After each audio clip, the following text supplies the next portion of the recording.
So good morning everyone. Hope so सभी के सभी बढ़िया होंगे। और हम पढ़ रहे हैं कौन सी क्लास 10th। हमारी क्लास चल रही है 10th, और 10th क्लास के अंदर हम क्या पढ़ रहे हैं, लाइट चैप्टर पढ़ रहे हैं हम। ठीक है, तो रिफ्रैक्शन बहुत ज़रूरी है आज वाली क्लास के लिए। आपको पहले रिफ्रैक्शन आना चाहिए, अगर नहीं आता तो आप लास्ट क्लास को देख के आइए। और अगर आता है तो आज हम पढ़ेंगे क्या, लेंसेज। आज हम लेंसेज को बहुत अच्छे से कवर करेंगे, एक एक लेंसेज को हम डिटेल में पढ़ेंगे और इमेज फॉर्मेशन को देखेंगे। ठीक है, जो भी बाकी चीज़ें हैं वो आप लास्ट क्लासेस के अंदर आप जाके देख सकते हो। ये दो तरीके के लेंसेज हैं, ये दो ही पढ़ने हैं आपको। ये सारे के सारे जो पॉइंट्स है ये मैंने आपको समझा दिए कि कैसे 2f होता है, कैसे f होता है, ऑप्टिकल सेंटर क्या होता है, प्रिंसिपल एक्सिस क्या होती है, रेडियस ऑफ कर्वेचर क्या होता है। ये सारे के सारे दोनों के दोनों चीज़ों के अंदर सेम है, चाहे वो कॉन्वेक्स लेंस हो या फिर कॉनकेव लेंस हो। कोई दिक्कत है, या फिर वो कॉनकेव लेंस हो। इसको काट लेना। ये कैसा लेंस है, ये कॉनकेव लेंस है। ये कैसा लेंस है सर, ये कॉनकेव लेंस है, इसको काट लेना आप। और ये कौन सा लेंस है, ये कॉन्वेक्स लेंस है।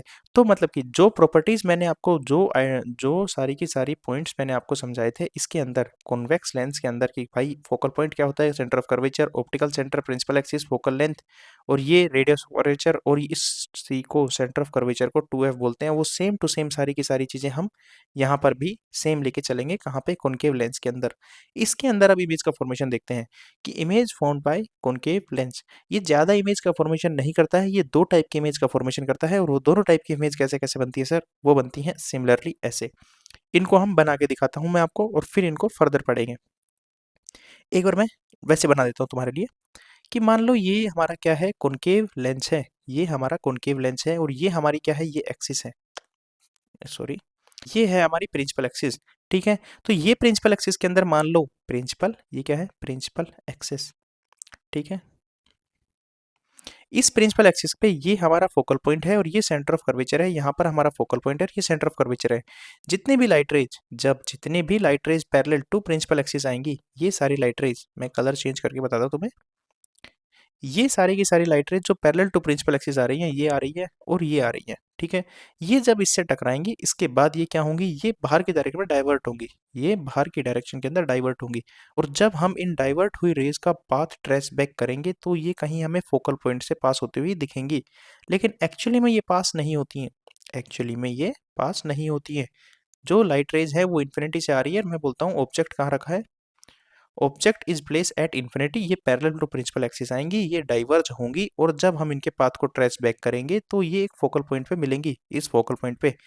और ये एक्चुअली में तो मिल नहीं रही है सर। हाँ सर, एक्चुअली में नहीं मिल रही है। अगर ये एक्चुअली में नहीं मिल रही है, तो जो इमेज का फॉर्मेशन होगा वो कैसा होगा सर, यहाँ पर जो इमेज का फॉर्मेशन होगा वो होगा सर वर्चुअल, वर्चुअल इमेज। ठीक है, और अगर कोई इमेज वर्चुअल है, कोई इमेज वर्चुअल है, तो कैसी कैसी उसकी प्रॉपर्टी रहेगी, क्या वो अपसाइड डाउन बनेगी या फिर top to top, bottom to bottom बनेगी? नहीं सर, वो अपसाइड डाउन नहीं बनेगी, वो एकदम बनेगी इरेक्ट। वो कैसी बनेगी, एकदम इरेक्ट। तो मतलब कि यहाँ पर जो भी इमेज बनेगी in concave lens when object is at infinite, तो वो बनेगी वर्चुअल और इरेक्ट। कोई दिक्कत है, कोई दिक्कत नहीं सर। आगे बताओ, थर्ड पॉइंट देखते हैं। ये सारी की सारी रे हमें दिख रही हैं कि ये इस पॉइंट से निकलती हुई दिख रही हैं, एक फिक्स पॉइंट से डाइवर्ज होती हुई दिख रही हैं। मतलब कि जो इमेज का फॉर्मेशन हुआ है ये एक फिक्स पॉइंट पे हुआ है। वो पॉइंट क्या है, फोकल पॉइंट। तो मतलब कि जो इमेज का साइज है वो भी कैसा है, वो है पॉइंट साइज, पॉइंट साइज। कोई दिक्कत है, तो इमेज कैसी बनी है हमारी, पॉइंट साइज बनी है। सेकंड कंडीशन वापस से मैं बनाता हूँ कॉनकेव लेंस, और कॉनकेव लेंस को मैंने ऐसे बना दिया। ये हमारी है प्रिंसिपल एक्सिस, ये हमारा है ऑप्टिकल सेंटर, ये हमारा फोकस है, ये हमारा centre of curvature, focus, focus, centre of curvature.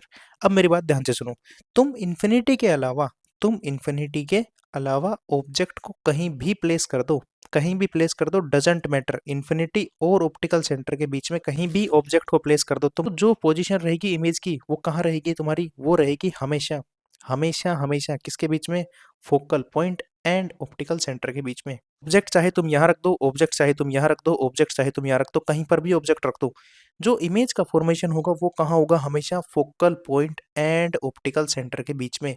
तुम्हें यहाँ इमेज देखने को मिलेगी हमेशा इसके बीच में। क्यों सर, ऐसा क्यों, हमें यहीं क्यों देखने को मिलेगी, और कुछ रीजन कहीं तो देखने को मिलेगी, कहीं और क्यों नहीं देखने को मिलेगी? मैं आपको बताता हूँ एक चीज। मान लो तुम ऑब्जेक्ट को कहीं पर भी रख दो, मान लो तुम ऑब्जेक्ट को कहीं पर भी रख दो, जो पहली लाइट रे है वो डाइवर्ज होगी कहाँ पर, कहाँ पर डाइवर्ज होगी? वो डाइवर्ज होगी सर एकदम बाहर के डायरेक्शन के अंदर। और जो सेकंड लाइट रे है, जो सेकंड लाइट रे है वो कहाँ से पास होगी? ऑप्टिकल सेंटर से, ऑप्टिकल सेंटर से, और ये स्ट्रेट निकल जाएगी। ठीक है, तो जब हम इसके पाथ को ट्रेस बैक करेंगे, जब हम इसके पाथ को ट्रेस बैक करेंगे तो ये कहीं यहाँ पर, और इसके पाथ को ट्रेस बैक करेंगे तो ये कभी भी फोकल पॉइंट से आगे नहीं जाएगी। ये जो मीटअप पॉइंट है, ये जो मीटअप पॉइंट है इन दोनों रेज का, वो फोकल पॉइंट से आगे नहीं जाएगा। क्यों नहीं जाएगा? क्योंकि फोकल पॉइंट पे वो तब मीट करती हैं, फोकल पॉइंट पे वो तब मीट करती हैं जब ऑब्जेक्ट इन्फिनिटी पे रहता है। जब ऑब्जेक्ट इन्फिनिटी पे रहता है तो भी वो फोकल पॉइंट पे बीट करती है। अब तो ऑब्जेक्ट लेंस के और पास आ गया, तो मतलब कि ये जो लाइट रे है, ये जो लाइट रे पहले डाइवर्ज हो रही थी, ये अब इससे और इस साइड में डाइवर्ज होगी, तो इसका जो पाथ ट्रेस होगा वो फोकल पॉइंट से हमेशा आगे की डायरेक्शन में ही ट्रेस होगा। तो मतलब कि ये जो लाइट रे है ये आपस में हमेशा फोकल पॉइंट और ऑप्टिकल सेंटर के कहीं बीच में आपको देखने को मिलेगी। फोकल पॉइंट के बाद कहीं भी ये नहीं जा सकती। समझ में आई मेरी बात? तो यहाँ पे जब हम इस इमेज की फॉर्मेशन को देखते हैं तो तुम्हें पता चलता है कि ये जो रेज हैं ये एक्चुअली में मीट नहीं कर रही हैं, मतलब कि ये भी एक वर्चुअल इमेज है। ये भी कैसा है? एक वर्चुअल इमेज। और अगर ये वर्चुअल इमेज है तो वर्चुअल इमेज के साथ साथ ये कैसी है? ये सर इरेक्ट भी है। तो सेकंड प्रॉपर्टी कैसी है? कि ये इमेज इरेक्ट है। थर्ड प्रॉपर्टी, सर ये जो इमेज है इसकी थोड़ी सी हाइट है, लेकिन ऑब्जेक्ट की हाइट से क्या है? थोड़ी छोटी है, काफ़ी छोटी है, लेकिन ये पॉइंट साइज तो नहीं है। तो मतलब कि not point size but small, या फिर मैं इसको डिमिनिश भी बोल सकता हूँ, डिमिनिश्ड इमेज। ठीक है, बिल्कुल मतलब बिल्कुल पॉइंट साइज नहीं है लेकिन स्मॉल है, या फिर डिमिनिश इमेज है। ठीक है, तो ये दो केस होते हैं किसके अंदर? कॉनकेव लेंस के अंदर, जो हमें समझनी है। अगर ऑब्जेक्ट इनफाइनाइट पे रखा हो तो जो पॉइंट साइज इमेज बनेगी वो फोकस पे बनेगी, और अगर ऑब्जेक्ट कहीं इनफाइनाइट के अलावा कहीं पर भी रखा हो, चाहे वो सी से पहले रखा हो, मतलब सेंटर ऑफ कर्वेचर से पहले रखा हो, सेंटर ऑफ कर्वेचर के बाद रखा हो, फोकल पॉइंट से पहले रखा हो, या फोकल पॉइंट के बाद रखा हो, कहीं पर भी रखा हो ऑब्जेक्ट, उसकी जो लाइट रे का मीटअप है, बाद में जो रिफ्रैक्ट हो जाएंगी, वो जब वो डाइवर्ज हो जाएंगी, जब हम उनको ट्रेस बैक करेंगे, तो उनका जो मीटअप है वो हमेशा focal point and optical centre के बीच में ही होगा। ओके, तो इमेज की पोजीशन कहाँ रहेगी? इमेज की पोजीशन रहेगी कहाँ पे? Between focal point and optical centre. Okay, इनकी प्रॉपर्टीज को आप देख लेना और लिख लेना इन सारी प्रॉपर्टीज को, अगर आपको लिखना हो। बाकी मैंने आपको समझा दिया है कि अगर इनफाइनाइट पे ऑब्जेक्ट रहेगा, अगर इन पहले स्क्रीनशॉट ले लो यहाँ पे तुम। ठीक है, मैंने हटा दिया सब कुछ। अगर इनफाइनाइट पे ऑब्जेक्ट रहेगा तो इमेज कहाँ बनेगी? फोकल पॉइंट पे बनेगी, और इनफाइनाइट के अलावा कहीं पर भी ऑब्जेक्ट रहेगा तो उसकी इमेज कहाँ बनेगी? Between focal point and optical centre. अगर ये कॉनकेव लेंस है, अगर ये कॉनकेव लेंस है तो दो चीजें तो होनी ही होनी है। सबसे पहली चीज ये बनाएगी वर्चुअल इमेज, वर्चुअल इमेज।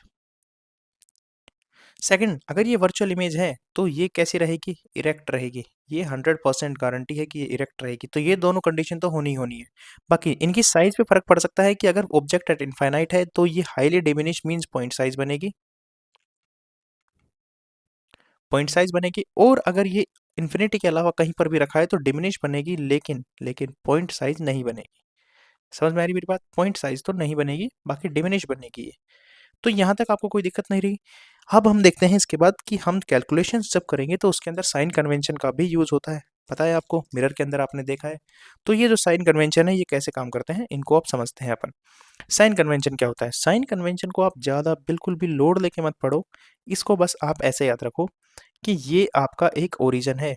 ये क्या है? ग्राफ है, ग्राफ का ये ओरिजन है। अगर मैं एक्स एक्सिस में राइट साइड में चलता हूँ तो सारी वैल्यूज कैसी होती हैं? पॉजिटिव होती हैं। और अगर मैं ओरिजिन से लेफ्ट साइड के अंदर चलता हूँ तो सारी की सारी वैल्यू कैसी होती हैं? नेगेटिव होती हैं। सेम टू सेम यही होगा। अगर मान लो ये जो ओ है ये ऑप्टिकल सेंटर है, अगर ओ ऑप्टिकल सेंटर है और अगर मैं ऑप्टिकल सेंटर से लेफ्ट साइड के अंदर कोई चीज़ मेजर कर रहा हूँ, किसी की डिस्टेंस को मेजर कर रहा हूँ ऑब्जेक्ट की को, तो वो हमेशा नेगेटिव में आएगी। और अगर मैं उसकी इमेज को राइट साइड में मेजर कर रहा हूँ तो वो हमेशा पॉजिटिव आएगी। ठीक है सर, हमें डिस्टेंस तो समझ में आ गई कि कब पॉजिटिव लेनी है, कब नेगेटिव लेनी है। अब हाइट पे आ जाऊँ। मैं हाइट की बात करता हूँ कि जब हम हमारे ग्राफ के अंदर जब हम वाई एक्सिस में ऊपर की डायरेक्शन में मूव करते हैं तो हमें एक पॉजिटिव रिजल्ट देखने को मिलता है। मतलब अगर प्रिंसिपल एक्सिस से कोई इमेज ऊपर की डायरेक्शन में बन रही है, ऊपर की डायरेक्शन में बन रही है, तो उसको हमें कैसा लेना है, पॉजिटिव लेना है। और जब हम भी किसी भी ग्राफ के अंदर वाइट में नीचे की डायरेक्शन में मूव करते हैं तो हमें नेगेटिव देखने को मिलता है। तो अगर कोई इमेज प्रिंसिपल एक्सिस से नीचे बन रही है, प्रिंसिपल एक्सिस से नीचे बन रही है, तो हमें कैसी लेनी है, वो नेगेटिव लेनी है। मतलब अगर इमेज प्रिंसिपल एक्सिस से नीचे है, अगर इमेज प्रिंसिपल एक्सिस से नीचे है तो उसको लेना है हमें नेगेटिव। ठीक है, नेगेटिव। और अगर इमेज प्रिंसिपल एक्सिस के ऊपर की डायरेक्शन में है तो हमें लेनी है पॉजिटिव। कोई दिक्कत है? कोई दिक्कत नहीं सर। अगर ऑप्टिकल सेंटर से हम लेफ्ट साइड में मूव कर रहे हैं तो हमें लेनी है नेगेटिव। मतलब कि ऑब्जेक्ट अगर हमारा लेफ्ट साइड में रखा हुआ है तो हमें उसकी जो डिस्टेंस है वो लेनी है नेगेटिव। और अगर जो इमेज हमारा जो राइट साइड में फॉर्मेशन हो रही है अगर किसी इमेज का, तो ऑप्टिकल सेंटर से, तो उस चीज़ को लेना है हमें पॉजिटिव। कई बार एक केस ऐसा है जिसके अंदर इमेज का फॉर्मेशन, लास्ट केस जो हमारा लास्ट केस है, उसके अंदर क्या होता है, इमेज का formation left side of mirror ही होता है। इमेज का formation left side of mirror ही होता है। किस केस के अंदर? कॉन्वेक्स लेंस के अंदर। लास्ट जो कंडीशन है जहां पर ऑब्जेक्ट फोकल पॉइंट और पोल के बीच में रखा रहता है, तो उस टाइम पे जो इमेज का फॉर्मेशन होता है वो कहाँ होता है? Left side of the lens. और ये जब left side of the lens होगा तो इसकी जो इमेज की जो हमारी डिस्टेंस है वो कैसी रहेगी? नेगेटिव। नेगेटिव रहेगी सर। ठीक है, इस चीज को ध्यान रखना। और इस चीज को बहुत ध्यान से देखना कि मिरर के अंदर कंडीशंस अलग होती हैं और लेंस के अंदर कंडीशन अलग होती है। ये जो कंडीशन है ये बहुत अच्छे से ध्यान रखना, क्योंकि मिरर के अंदर हम एक साइड से देख सकते हैं, मिरर से हम एक साइड से देख सकते हैं और लेंस में हम दोनों साइड से देख सकते हैं। इसलिए अगर ऑब्जेक्ट का जो प्लेसमेंट है, अगर ऑब्जेक्ट का प्लेसमेंट है वो लेफ्ट साइड में तुमने किया है तो तुम ऑब्जर्व उसको राइट साइड से करोगे। और अगर तुम राइट साइड से किसी चीज को ऑब्जर्व करोगे तो ही ये सारी चीज मीन्स इस साइड पॉजिटिव, इस साइड नेगेटिव, ऊपर पॉजिटिव नीचे नेगेटिव, तो ये चीज तुम्हारे लिए वैलिड रहेगी। अगर तुम लेफ्ट साइड से किसको, ऑब्जेक्ट को पुट कर रहे हो और राइट साइड के अंदर उस चीज को ऑब्जर्व कर रहे हो, तो अगर तुम्हारा ऑब्जेक्ट भी यहाँ रखा है लेफ्ट साइड के अंदर और तुम ऑब्जर्व भी लेफ्ट साइड से कर रहे हो, तो ये जो साइन कन्वेंशन है ये गलत हो जाएगा। ये साइन कन्वेंशन गलत हो जाएगा। तो साइन कन्वेंशन को बहुत अच्छे से ध्यान रखना। ऑब्जेक्ट जिस साइड भी प्लेस करो, ऑब्जर्व को उस दूसरी साइड से करना। ठीक है, कोई दिक्कत है? कोई दिक्कत नहीं है सर। तुम इसकी थर्ड कंडीशन को बहुत अच्छे से देखना और इसको एकदम रट लेना, क्योंकि ये इंपॉर्टेंट है। ये इंपॉर्टेंट है। ये क्या बोलता है, जो कॉन्वेक्स लेंस है, ये जो कॉन्वेक्स लेंस है, अगर इस कॉन्वेक्स लेंस के अंदर हम फोकल पॉइंट या फिर फोकल लेंथ की बात करते हैं तो वो कैसी रहेगी? हमेशा वो रहेगी हमेशा पॉजिटिव। बहुत इंपॉर्टेंट है इस चीज को देखना। वो हमेशा कैसी रहेगी? पॉजिटिव रहेगी कॉन्वेक्स लेंस के अंदर। और वहीं वहीं हम कॉनकेव लेंस की बात करेंगे तो उसके अंदर जो फोकल लेंथ रहेगी वो कैसी रहेगी सर? नेगेटिव। वो कैसी रहेगी? नेगेटिव। कोई दिक्कत है यहाँ तक? कोई दिक्कत नहीं सर। आगे चलो। ये जो फॉर्मूला है ये किस चीज़ का है उसे समझाओ बेटा। ये है एक तरीके से लेंस फॉर्मूला। तो ठीक है, तो अब हम बात करेंगे किसके ऊपर? लेंस फार्मूला एंड मैग्निफिकेशन के ऊपर। तो लेंस फार्मूला हम पहले देखेंगे। लेंस फार्मूला के अंदर क्या बताया कि मान लो कोई भी लेंस है, ये कोई लेंस है जिसके अंदर मैंने एक कॉन्वेक्स लेंस लिया है और कॉन्वेक्स लेंस के अंदर मैंने यहाँ पे जो डिस्टेंस है, ये जो डिस्टेंस है ऑब्जेक्ट की, ये क्या है? मेरा ऑब्जेक्ट। ऑब्जेक्ट है मेरा यहाँ पे। और ये जो ऑब्जेक्ट है इसकी जो डिस्टेंस है वो कितनी है? यू है। और इसकी कोई इमेज इस डायरेक्शन के अंदर बनी है, मान लो यहाँ पर कोई इमेज का फॉर्मेशन हुआ है और ये डिस्टेंस ऑप्टिकल सेंटर से इसकी जो डिस्टेंस है वो कितनी है? वी है। उसकी डिस्टेंस कितनी है सर? वी डिस्टेंस है उसकी। और इस लेंस के जो फोकल लेंथ है वो कितनी है? एफ है। Means the distance between focal point and it's optical centre कितनी है? एफ। फोकल पॉइंट और ऑप्टिकल सेंटर के बीच की डिस्टेंस कितनी है? एफ है। तो इनके बीच में एक रिलेशन होता है, और रिलेशन क्या होता है इनके बीच में? रिलेशन होता है 1/f that equals to 1/v -1/u। यहाँ पर मैं तुम्हें एक चीज रिकॉइल करवाना चाहूंगा कि अगर मैंने जब मिरर की बात की थी तो वहां पर भी एक मिरर फॉर्मूला था, और उस मिरर फॉर्मूला में और इस लेंस फॉर्मूला में क्या डिफरेंस है? वहां पर 1/f मीन्स 1 में focal length that is equals to 1 में v distance of object, plus में 1 में u मीन्स ये v क्या है? डिस्टेंस ऑफ इमेज अपॉन में डिस्टेंस ऑफ ऑब्जेक्ट। ये जो फॉर्मूला था जिसके अंदर प्लस साइन था, जिसमें प्लस साइन था, 1 में F that is equals to 1/v plus 1/u, ये है अपना mirror formula, mirror formula, mirror formula. और 1/f that is equals to 1/v minus 1/u, ये क्या है अपना लेंज फॉर्मूला। कोई दिक्कत है? ये क्या है अपना, ये है सर हमारा लेंज फॉर्मूला। तो यहाँ पे समझ में आया आपको? न्यूमेरिकल्स के अंदर देखो और डिटेल में देखेंगे जब एग्जांपल्स और इनके क्वेश्चंस करेंगे अपन। अभी बस आप इस चीज को समझ लो कि सर लेंज फॉर्मूला क्या होता है। लेंज फॉर्मूला होता है एक रिलेशन बताता है, लेंज फॉर्मूला किसके बीच में, फोकल लेंथ के बीच में, distance of image and distance of object, इनके बीच में कंबाइंडली रिलेशन बताता है। उस फॉर्मूले को क्या बोलते हैं? हम बोलते हैं लेंज फॉर्मूला। इसके बाद हम देखते हैं मैग्निफिकेशन को। तो मैंने सारी की सारी चीजें मिटा दी और मैं यहाँ पे लिख देता हूँ वापस से lens formula 1/f that is equals to 1/v minus 1/में u। यहाँ पे क्या कौन सा साइन है? यहाँ पर सर माइनस का साइन है। और ये सारी की सारी टर्म आपको यहाँ लिखी हुई है। अब मैं बात करता हूँ मैग्निफिकेशन की। मैग्निफिकेशन क्या होता है? मैग्निफिकेशन होता है बेटा कि जब भी इमेज की साइज को कंपेयर किया जाता है as compare to the object की साइज, तो वो बड़ी है, छोटी है, सेम है, कैसी है, तो उस चीज को क्या बोलते हैं? मैग्निफिकेशन। जैसे हमने मिरर के अंदर डिटेल में देखा था और इस चीज को मैं आपको समझा चुका हूँ। तो ये क्या होता है? ये होता है sir the height of image upon में द हाइट ऑफ ऑब्जेक्ट। और मैंने वहां पे समझाया था कि ये हमेशा इमेज की हाइट को ही ऊपर क्यों लेते हैं, वो भी मैं समझा चुका आपको। तो height of image to the height of object का जो रेशियो होता है ये बताता है कि इमेज की साइज छोटी है या बड़ी है या फिर सेम है। ठीक है, means size of image upon में size of object. Okay, means v upon में u। हम इसको ऐसे भी बोल सकते हैं the distance of image from the optical point to the distance of object from the optical point. ठीक है, ये क्या है? डिस्टेंस। डिस्टेंस भी बोल सकते हैं हम, मींस हम डिस्टेंस का रेशियो भी ले सकते हैं ऑप्टिकल सेंटर से। हम डिस्टेंस का रेशियो ले सकते हैं किसका? इमेज का। डिस्टेंस ऑफ इमेज अपॉन में डिस्टेंस, डिस्टेंस ऑफ ऑब्जेक्ट, इसका भी रेशियो हम ले सकते हैं। इस चीज में हम तीन चीजों से निकाल सकते हैं। सबसे पहली चीज कि भाई हमें पता है इमेज की हाइट कितनी है और ऑब्जेक्ट की हाइट कितनी है, उसका रेशियो हम ले लेंगे।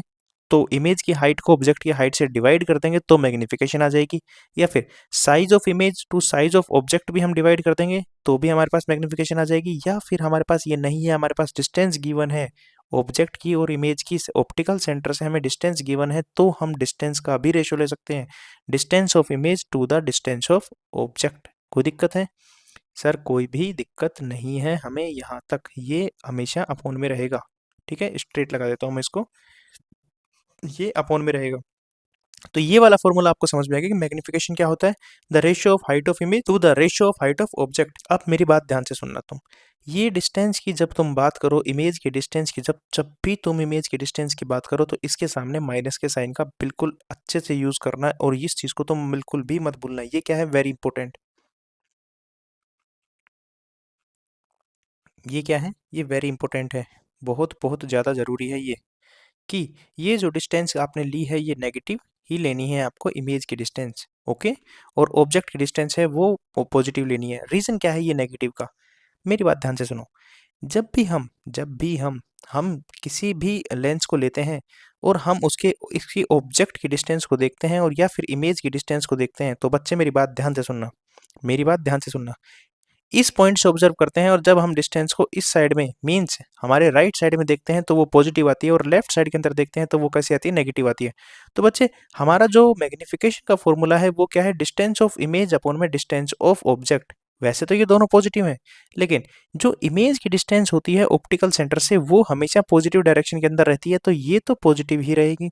लेकिन जो ऑब्जेक्ट की डिस्टेंस होती है ऑप्टिकल सेंटर से वो रहती है नेगेटिव डायरेक्शन में। वो कैसी रहती है? नेगेटिव डायरेक्शन के अंदर रहती है अपनी। और अगर ये नेगेटिव डायरेक्शन के अंदर है, अगर ये नेगेटिव डायरेक्शन के अंदर है, तो हमें ये डिस्टेंस ऑफ ऑब्जेक्ट कैसी लेनी पड़ेगी? नेगेटिव। इसलिए ये नेगेटिव ऊपर आ जाता है और ये हो जाता है माइनस डी आई अपॉन में डी ओ। कोई दिक्कत? अब आपको समझ में आया कि सर हाँ, ये जो नेगेटिव डी आई है ये हमें क्यों याद रखना है। इसके बाद हम आगे चलते हैं, और इसके बाद हम आगे चलने के बाद देखते हैं कि कैसे पावर ऑफ लेंस होती है। पावर ऑफ लेंस क्या होती है? Power of lens, the power of lens is defined as the inverse of its focal length, means जितनी उसकी फोकल लेंथ है उससे हमेशा इनवर्स उसकी पावर रहेगी। मीन्स मैं पावर को बोल सकता हूँ power that is equals to 1 में फोकल लेंथ, ये क्या है उसकी पावर है। जितनी ज़्यादा फोकल लेंथ कम रहेगी उतनी ज़्यादा उस लेंस की पावर रहेगी।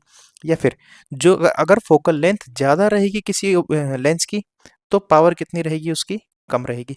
पावर की डेफिनेशन देखते हैं, it is the extent of converging और डाइवर्जिंग ऑफ लाइट रेज, मतलब कोई भी लेंस किसी लाइट रे को कितना कन्वर्ज कर सकता है या फिर कितना डाइवर्ज कर सकता है, उस चीज को बोलते हैं पावर ऑफ लेंस।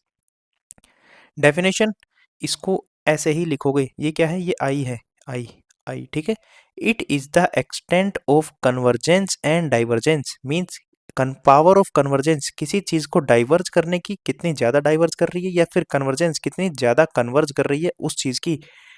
जो लाइट रेज को उसकी जितनी क्षमता है वो क्या है, उसकी पावर है, किसकी, लेंस की, ठीक है। फॉलिंग ऑन इट, जो भी उसके ऊपर गिर रही है। A lens of short focal length bended the light rays more through the large angle, मतलब अगर मान लो कोई भी अगर मान लो शॉर्ट फोकल लेंथ का कोई लेंस है, ये जो लेंस है अगर इसकी फोकल लेंथ बहुत पास में है, बहुत पास में है, तो ये क्या करेगा, ये लाइट रेज को बहुत ज्यादा डाइवर्ट करेगा, बहुत ज्यादा एंगल के ऊपर डाइवर्ट कर सकता है। वहीं अगर कोई और लेंस है और उसकी फोकल लेंथ दूर है, थोड़ी दूर है, तो वो क्या करेगा, लाइट रेज जो इसके ऊपर गिरेंगी उसको कम कम एंगल के ऊपर डाइवर्ज करेगा या फिर कन्वर्ज करेगा। ठीक है, तो आपको समझ में आया कि पावर क्या होती है, कि जो भी लाइट रेज को ज़्यादा डाइवर्ज कर सके, ज़्यादा एंगल के ऊपर डाइवर्ज कर सके या फिर उनको कन्वर्ज कर सके, वो पावर होती है किसकी, लेंस की। ठीक है, तो पावर ऑफ लेंस आपको समझ में आया कि ये एक तरीके से ऐसी एबिलिटी होती है किसी भी लेंस की कि वो कितना डाइवर्ज और कितना कन्वर्ज कर सकती है जो भी लाइट रेज उसके ऊपर गिरेंगी। और ये क्या होती हैं, पावर इनवर्सली प्रोपोर्शनल या फिर 1/f, क्या होती है, 1/f। अगर फोकल लेंथ कम रहेगी तो पावर ज़्यादा रहेगी, और अगर फोकल लेंथ ज़्यादा रहेगी तो पावर कैसी रहेगी बच्चों, कम रहेगी, पावर कम रहेगी। कोई दिक्कत है यहाँ तक? इसकी जो यूनिट होती है वो कितनी होती है, डायप्टर होती है इसकी यूनिट, और इसको डी से डिनोट करते हैं। 1d that is equals to 10⁻⁻1 metre, 1d that is equals to 10⁻⁻1 metre हम बोल सकते हैं। अब मेरी बात सुनो, अगर मैं कॉन्वेक्स लेंस की बात करता हूं, अगर मैं कॉन्वेक्स लेंस की बात करता हूं तो इसकी जो पावर होती है वो पॉजिटिव होती है। कॉन्वेक्स लेंस की पावर पॉजिटिव इसलिए होती है क्योंकि जो कॉन्वेक्स लेंस होता है ये कैसा करता है, कन्वर्ज करता है किसी पॉइंट के ऊपर, एक फिक्स पॉइंट के ऊपर ये लाइट रेज को एक्चुअली के अंदर कन्वर्ज करता है। ये क्या करता है, कन्वर्ज करता है, इसलिए जो इसकी पावर होती है वो पॉजिटिव होती है। और वहीं अगर कॉनकेव लेंस की अगर मैं बात करता हूं तो इसकी पावर कैसी होती है, नेगेटिव होती है। याद रखना, कॉनकेव लेंस की पावर नेगेटिव होती है, क्यों, क्योंकि ये डाइवर्ज करता है, डाइवर्ज करता है किसको, डाइवर्ज, डाइवर्ज द रेज। ये क्या करता है, कन्वर्ज द रेज। ठीक है, तो मतलब कि कॉन्वेक्स लेंस जो होता है ये कन्वर्ज करता है, इसलिए इसकी जो पावर होती है वो पॉजिटिव होती है। और कॉनकेव लेंस क्या करता है, डाइवर्ज करता है रेज को, इसलिए इसकी पावर क्या होती है, नेगेटिव होती है। अगर मैं आपको एक डेफिनेशन देना चाहूं कि वन डायोप्टर होता क्या है, वन डायोप्टर होता क्या है, one dioptre is the power of, one dioptre is the power of lens whose focal length is 1 metre. कोई दिक्कत है, जिसकी फोकल लेंथ 1 मीटर है, जिसकी फोकल लेंथ 1 मीटर है, वो जो लेंस है उसकी जो पावर है वो वन डायोप्टर है। इसको देखते हैं, one dioptre is the power of lens whose focal length is 1 metre. कोई दिक्कत है यहाँ तक? ओके सर, हमें कोई भी दिक्कत नहीं है। और ये चीज़ आपको मैंने बता दी कि जो पावर होती है वो 1/f होती है, और फोकल लेंथ हमेशा मीटर में मेजर करना, तो पावर आपको डायोप्टर में पता चल जाएगी। कोई दिक्कत? ये बाकी क्वेश्चंस के अंदर हम देख लेंगे इन चीज़ को बहुत अच्छे से। अब हम लास्ट में बात करते हैं combination of lenses. Combination of lenses का मतलब क्या होता है कि जब हम बहुत सारे लेंसेज को एक के बाद एक के बाद एक साथ में रख देते हैं तो उससे क्या होता है, उससे क्या होता है, जो लाइट रेज होती हैं वो बेंड ज़्यादा जल्दी कर पाती हैं। मान लो कॉन्वेक्स लेंस को, दो कॉन्वेक्स लेंस को मैंने एक साथ रख दिया, तो जो लाइट रे यहाँ से आई वो फोकल की तरफ पास होनी थी, वो फोकल की तरफ पास होनी थी, इसका फोकल पॉइंट मान लो यहाँ पे है। लेकिन ये लाइट रे इसकी जब दूसरे लेंस के अंदर एंटर की तो वो अपने ओरिजिनल पाथ को, मैं बड़ा बना देता हूँ, मान लो कोई भी दो लेंसेज हैं, मान लो कोई भी दो लेंसेज हैं और वो एक दूसरे से एकदम टच में है, तो मान लो ये जो प्रिंसिपल एक्सिस है दोनों की सेम है, जो लाइट रे यहाँ से पैरेलल टू प्रिंसिपल एक्सिस आई, इसको कहाँ जाना था, फोकल पॉइंट पे। ये किसका है, F1, ये L1 है, लेंस 1 है, ये लेंस 2 है, और इसका फोकल पॉइंट F1 है, L1 लेंस का। इस लाइट रे को एकदम फोकल पॉइंट से पास होना था, हाँ सर होना था, लेकिन जैसे ही ये सेकंड लेंस के अंदर एंटर करती है इस पॉइंट के ऊपर, तो ये वापस से रिफ्रैक्ट होती है और ये अपने पाथ को फिर से चेंज करती है और ये अब यहाँ पर प्रिंसिपल एक्सिस पे इस पॉइंट पे मिलेगी। ये होता है कॉम्बिनेशन ऑफ लेंसेज, कि जो रियल में पाथ आफ्टर रिफ्रैक्शन एक लेंस से निकलने के बाद उसको जाना था, वो दूसरे लेंस में जाती है और वापस से रिफ्रैक्ट करती है और अपने पाथ को फिर से चेंज करती है। वो होता है क्या? कॉम्बिनेशन ऑफ लेंसेज की वजह से। कोई दिक्कत है? इसको मैं प्रॉपर डायग्राम से समझाता हूँ आपको। ये तो मैंने समझा दिया। डायग्राम देखो इसका। जैसे कि ये कोई लाइट रे थी जो ऑब्जेक्ट से आ रही थी, ये लाइट रे ऑब्जेक्ट से आ रही थी, ये फर्स्ट टाइम रिफ्रैक्ट होती है इस पॉइंट पे, मींस फर्स्ट टाइम जो रिफ्रैक्ट होती है वो इस पॉइंट पे होती है और अब इसको इस पाथ को फॉलो करके यहाँ पे इमेज बनानी है, यहाँ पे इसको इमेज बनानी है। लेकिन ये यहाँ पे इमेज ना बनाकर मेरे बच्चे, ये वापस से दूसरे लेंस के अंदर L2 मींस सेकंड लेंस के अंदर जाती है और वापस से दोबारा रिफ्रैक्ट होती है और इमेज का फॉर्मेशन कहाँ होता है? यहाँ होता है। काफी यूजेस हैं इन चीजों के, ठीक है। तो इमेज यहाँ पे बननी थी लेकिन अब इमेज यहाँ बन रही है। हमने इमेज को पीछे बना लिया दो लेंस के यूज के, दो लेंस का यूज करा और इमेज कैसी है? इमेज अपनी ओरिजिनल पोजीशन से थोड़ी सी पहले बना ली हम चाहे तो इमेज को आगे भी बना सकते हैं, हम चाहे तो इमेज को पीछे भी बना सकते हैं, जैसे हम चाहें वैसे। अब इसमें देखो कि इन दोनों लेंसेज की पावर कैसे वेरी करती है। इन दोनों लेंसेज को मिलाने के बाद जो रियल में लास्ट पावर, कंबाइनली पावर निकल के आती है, वो कैसी होती है मेरे बच्चे? वो होती है total power that is equals to, सारी पावर्स को ऐड कर दो, means P1 plus P2 plus P3 plus P4 plus P5 plus P6। जितने भी लेंस तुम लगा रहे हो, जितने भी लेंस तुम एक के बाद एक अटैच कर रहे हो, उन सारी के सारे लेंसेज की पावर को जोड़ दो तुम, तो तुम्हें टोटल कॉम्बिनेशन की पावर की वैल्यू मिल जाएगी तुम्हें। वहीं अगर मैं फोकल लेंथ की बात करता हूँ, तो अगर मैं बोलता हूँ कि इस जो स्पेसिफिक इस लेंस की जो फोकल लेंथ थी, मान लो फोकल पॉइंट था, वो कितना था? इस लेंस का फोकल पॉइंट कहाँ पे था? मैं बड़ा बनाता हूँ इस चीज़ को। मान लो ये कोई लेंस है, ये तो तुम्हें दिखेगा ही नहीं, ये लो। मान लो कोई भी लेंस है और उसकी जो फोकल पॉइंट है वो यहाँ पर है मान लो, और एक लेंस और मैंने इसके साथ साथ इसमें ऐड कर दिया, एक लेंस और मैंने इसके साथ साथ ऐड कर दिया, जिसका जो फोकल पॉइंट है वो कहाँ पे है? यहाँ पे है। इन दोनों का जो फोकल पॉइंट रहेगा, ये इस F1 का है और ये F2 का है, ये L1 है और ये L2 है। L1 का फोकल पॉइंट कितना है? F1 और L2 का फोकल पॉइंट कितना है? F2।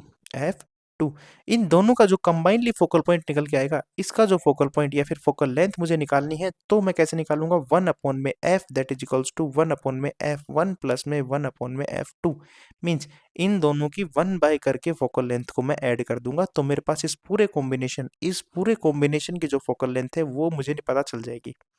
कोई दिक्कत है? कोई भी दिक्कत है? सर दिक्कत नहीं है। इसके बाद एक मैग्निफिकेशन करके था, वो और बता दो।